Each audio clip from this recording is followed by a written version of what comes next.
Ken here, your thrifty apprentice, and happy Sunday, everyone. Welcome back to the channel. Now, Sundays is normally the day that we do the crafty corner. However, it is World Watercolor Month,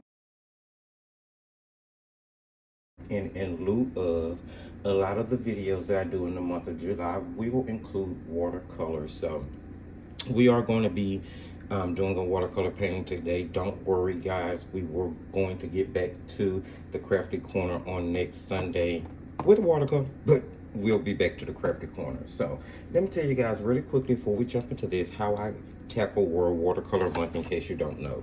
So I will print out the prompts for the current year. I'll print out the prompts for the 3 previous years, and as the days go by, I'll choose which prompt from which year I want to do based on what word inspires me the most, which is why I print out the previous 3 years.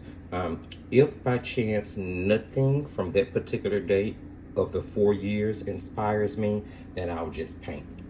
Well, seems to turn out that that's almost what happened. So the day that I'm painting is day 7, so it is actually Friday. This video will be coming out on day 9 Sunday, but I will be painting for day 7. Now, of the current year, day 7 is lemon. I've painted so many of them lately, I decided that I would take day 7 prompt from another year, and I chose 2021's prompt breathe. Now, when I think of the word breathe, I think of taking breath, being in open, fresh air, and it normally reminds me of the beach. Just that feeling I get being at the beach, being able to breathe in the air, take in the sunlight, play in the water. So I'm going to be using that prompt to inspire me to paint this particular painting of a beach scene on today. I'm going to be using Paul Rubens 24 count of professional watercolor paints. And of course, I am painting on the Master's Touch 140 pound cold press ready cut watercolor card that I use to make up the signature for the journal specifically made for World Watercolor Month. So now that all that is out the way, let's quit talking and let's get into it.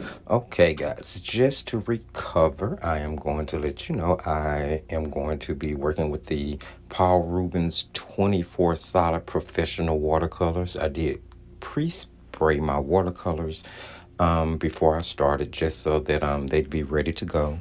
I am painting on that 140 pound cold press acid-free ready cut Master's Touch watercolor card that I am using in the signatures of the watercolor journal I made for World Watercolor Month.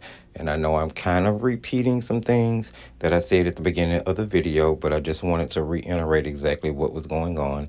And I am using creative expression brushes. I'm probably going to use a Lindsay Wyrick brush here or there.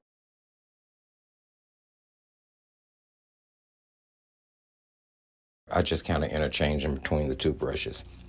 So I sketched out a beach scene here for World Watercolor Month. Since this is the first one that I'm going to do all 31 days, I kind of wanted to pick something to concentrate on painting throughout the month. So for this month, I've chosen palm trees, or for this World Watercolor Month event, I've chosen palm trees. So a lot of the paintings that you may see me do throughout the month of July, especially if they pertain to a prompt from World Watercolor Month, I'm going to try my best to work in palm trees so that I can get in a whole month of practicing that particular type of tree, because it's not one that I draw often. And I would like to see the type of progression I've made with, drawing and painting them once World Watercolor Month is over with. So what I did was I took a little yellow ochre, a little burnt sienna, a little burnt umber, and I mixed those colors together until I got sort of this darker redwood shade. I used that in order to paint. I don't know exactly what they're called, but it's like those the sheds that are on the beach. I'm calling them sheds, but some of them are made of wood, some of them are made of metal. I don't know the exact word for it, and I wish I did. Someone who knows it, please jump in the comments section and let me know what the name of these are, so that, you know, if I ever paint another one, instead of just looking at the picture, I'll know exactly what it is that I'm painting. I've seen many of them before on beaches, but I cannot think of the word for them right now. So anyway, I painted the mast of that with the mixture that I made. I add a little ultramarine blue to it in order to darken it up, and went to the inside of that wood to paint the part of it that you would see on the inside.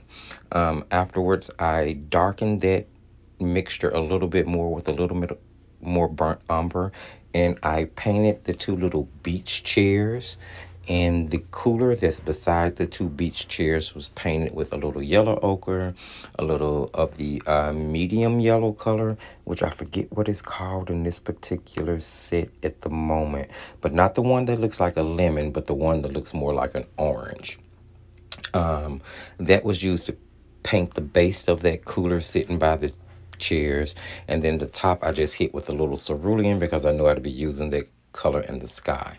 I took that same yellow mixture over to the shirt for um, the the child or the kid that was sitting on the bench, up under the far palm tree.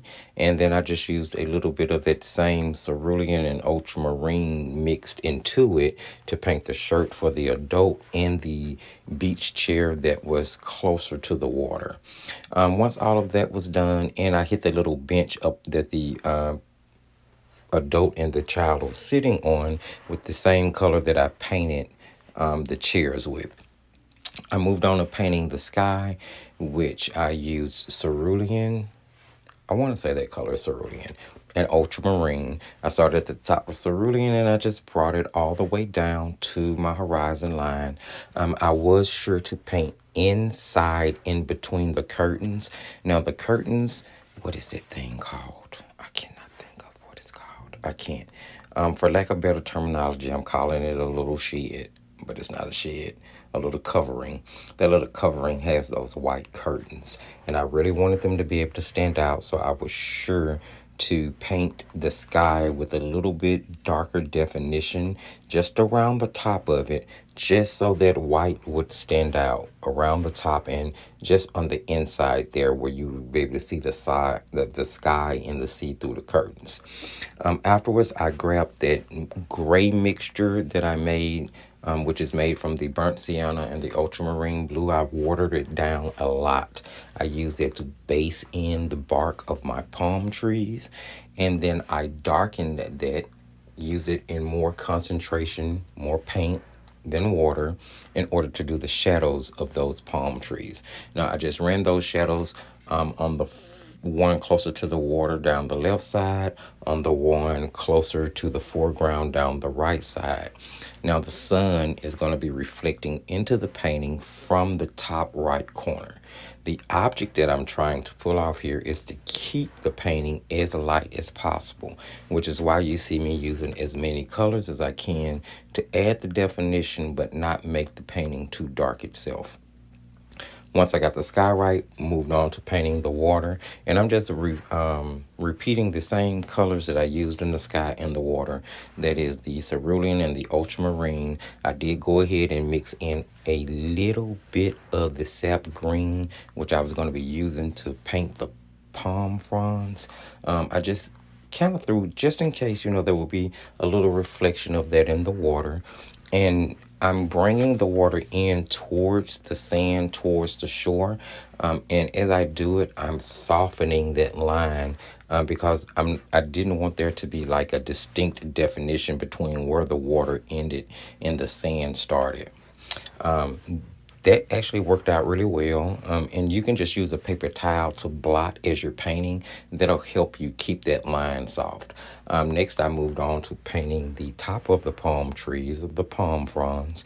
The color mixtures here are sap green and a really heavy concentration, basically directly out of the pan.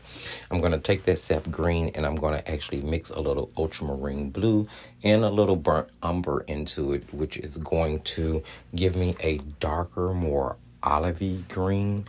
But there's a lot of blue in it, so it has a bluish gray tone to it as well, which is what I'm going to be using to add in the shadows. I also dropped yellow ochre in as I was painting as well. Some of those little leaves hanging off of the stem I actually painted with yellow ochre just to give it a little bit more lightness and airiness and color diversity. Now these palm trees that I'm painting are pretty expressive. They are definitely, you know, artists. I'm using my artist license here because they're really full round palm trees. I really wanted them to be really big and full. So once I got the one closer to the foreground painted, I started working on the one closer to the water or closer to the horizon line, however you want to look at it. And I basically did it the same way. I used the sap green in heavy concentration directly out of the pan most of the time. And then I went in with that darker green that I used to make the shadow, and I added in shadows into those leaves. I'm also still adding in the yellow ochre here and there. And then you'll actually see me kind of gathering up some of that yellow ochre, some of the sap green, and just kind of splattering it into the top of those trees just to add to the fullness and to sort of look like a little flyaway, because we're trying to make it look like, or I'm trying to make it look like the wind is blowing in this painting as well. Here I'm just kind of outlining really, really lightly in light gray those curtains that are hanging there, just so you can kind of define them blowing in the wind. And then I'm going to hit the sand with just a little bit of that medium yellow and a little bit of the yellow ochre, very watered down, very light tone, very little color. I wanted the sand to look sort of goldy white goldy. I remember going to a beach like this when I was a kid and seeing sand that way. And I've never seen it again. And I cannot remember where that family vacation was. I'm going to have to speak to my mom because I would really love to know. Because that color sand has been stuck in my head for a long time. Here I darkened up that shadow mixture even more, and I'm going in and I'm adding in the shadows. I'm adding them into the trees, I'm adding it onto the bark, I'm putting the shadow of the palm fronds onto the sand. I shadowed up under the chairs, the bench that the people were sitting on here in the very top of the tree. So anywhere I felt like I needed a really strong shadow, that dark value is really going to make the sun look like it's just really lighting it up. So afterwards, I signed the painting, the composition, illustration, whatever you want to call it. And now I'm throwing in some seagulls, making sure to use a wider wingspan so they would look more like seagulls than like the regular birds I typically draw, excuse me. Here I'm doing what I normally do. I'm using a black fine liner to draw a square around the painting in order to offset the white border from the tape.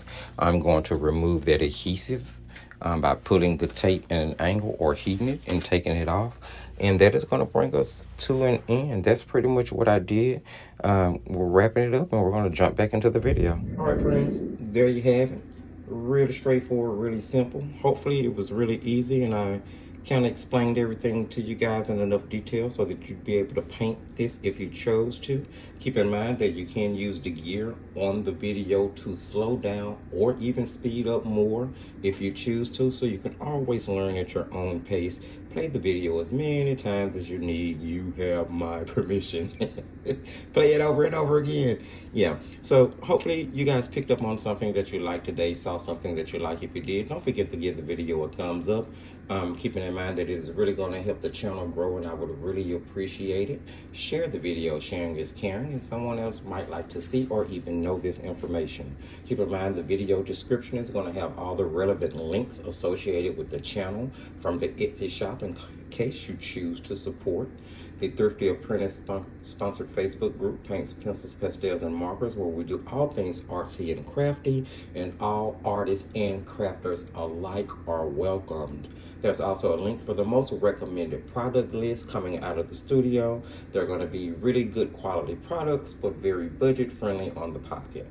Hopefully you guys enjoyed everything. I'll see you back here for Water Soluble Wednesday on Wednesday morning. And remember, as I tell you at the end of every single video, just keep painting and crafting.